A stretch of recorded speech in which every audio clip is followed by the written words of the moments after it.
നമസ്കാരം, പ്രവാസി മലയാളിയിലേക്ക് സ്വാഗതം. കരിപ്പൂർ വിമാനത്തിൽ നിന്ന് മസ്കത്തിലേക്ക് പുറപ്പെട്ട വിമാനം കഴിഞ്ഞ ദിവസം അടിയന്തരമായി നിലത്തിറക്കിയിരുന്നു. ഒമാൻ എയർവേസിന്റെ മസ്കറ്റ് വിമാനം പുറപ്പെട്ട് 20 മിനിറ്റ് ആയപ്പോൾ തന്നെ യാത്രക്കാർക്ക് പൈലറ്റിന്റെ ആ നിർദ്ദേശം എത്തി. ദൗർഭാഗ്യവശാൽ വിമാനത്തിലെ വെതർ റാഡർ തകരാറിലായതാണ് കാരണം. അല്പസമയത്തിനകം തന്നെ തിരിച്ചിറക്കേണ്ടി വന്നിരിക്കുകയാണ്. എന്നാൽ യാത്ര തുടരാനുള്ള സംവിധാനം ഒരുക്കും. പക്ഷേ ഏറെ നേരമായിട്ടും ആകാശത്ത് വട്ടമിട്ട് പറക്കുക അല്ലാതെ നിലത്തിറക്കുന്നത് കാണാതായപ്പോൾ ശരിക്കും ഭീതിയിലാണെന്ന വിമാനത്തിന്റെ മുൻവശത്തെ സീറ്റിലിരുന്ന കോഴിക്കോട് കാരപ്പറമ്പ് സ്വദേശി സിമാദ് മഹബൂബ് ഖാസിം മാധ്യമങ്ങളോട് പറഞ്ഞു.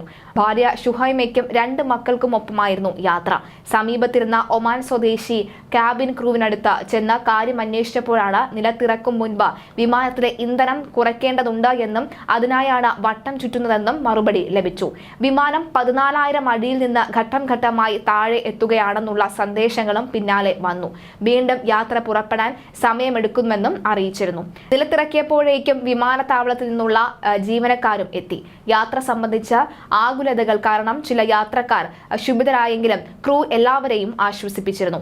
15 മിനിറ്റകം എല്ലാവരെയും പുറത്തിറക്കുകയും ചെയ്തു. തിരിച്ചുള്ള യാത്രയെക്കുറിച്ച് അറിയിക്കാമെന്നും അതുവരെ ഹോട്ടലിൽ താമസിക്കാമെന്നും ആവശ്യമുള്ളവർക്ക് വീട്ടിൽ പോകാമെന്നും അധികൃതർ അറിയിച്ചു.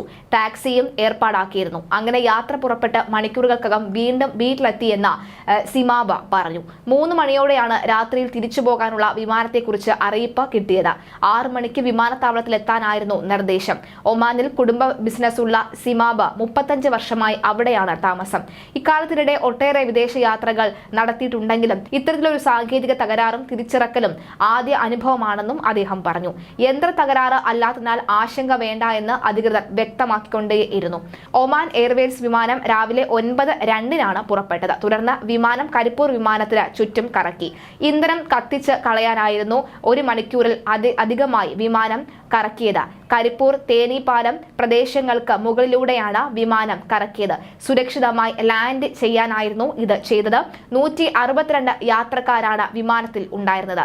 ഇവരെല്ലാവരും തന്നെ സുരക്ഷിതരായിരുന്നു. ഇത് നേരിട്ട് വിമാനത്തിലെ ബാധിക്കുന്ന തകരാറല്ല. മുന്നോട്ടുള്ള യാത്രയിൽ മഴയെക്കുറിച്ച് വിവരങ്ങൾ കിട്ടേണ്ടതുണ്ട്. അതുകൊണ്ട് തന്നെ വെതർ റാഡർ സംവിധാനം പ്രവർത്തനക്ഷമമാക്കേണ്ടതുണ്ടായിരുന്നു. ഇതിന് തകരാർ സംഭവിച്ചുകൊണ്ടാണ് വിമാനം അടിയന്തരമായി നിലത്തിറക്കിയത്. മസ്കറ്റിലേക്ക് പോയ WY298 വിമാനമാണ് തിരിച്ചിറക്കിയത്. പൈലറ്റിന്റെ ഡ്യൂട്ടി സമയം കഴിഞ്ഞതിനാൽ 6 മണിക്കൂറിന് ശേഷമാണ് വിമാനം പുറപ്പെട്ടത്. അതേസമയം കണ്ണൂർ വിമാനത്താവളത്തിന് പോയിന്റ് ഓഫ് കോൾ പദവി നിരസിച്ചതിനെ സംബന്ധിച്ച് രാജ്യസഭയിൽ CPM അംഗം ജോൺ ബ്രിട്ടാസ് MP ഉന്നയിച്ച ചോദ്യത്തിനുള്ള മറുപടിയിൽ നിഷേധാത്മക നിലപാട് ആവർത്തിച്ച് കേന്ദ്ര സർക്കാർ. കണ്ണൂർ വിമാനത്താവളത്തിന്റെ പോയിന്റ് ഓഫ് കോൾ പദവി കേന്ദ്ര ഗവൺമെന്റ് നൽകുകയാണ് എന്നെങ്കിൽ മാത്രമേ വിദേശ വിമാന കമ്പനികൾക്ക് സർവീസുകൾ നടത്താൻ കഴിയൂ. പുതുതായി കണ്ണൂർ ഉൾപ്പെടെയുള്ള നോൺ മെട്രോ വിമാനത്താവളങ്ങൾക്ക് പോയിന്റ് ഓഫ് കോൾ പദവി അനുവദിക്കാൻ കഴിയില്ല എന്നാണ് കേന്ദ്ര സർക്കാരിന്റെ നിലപാട്.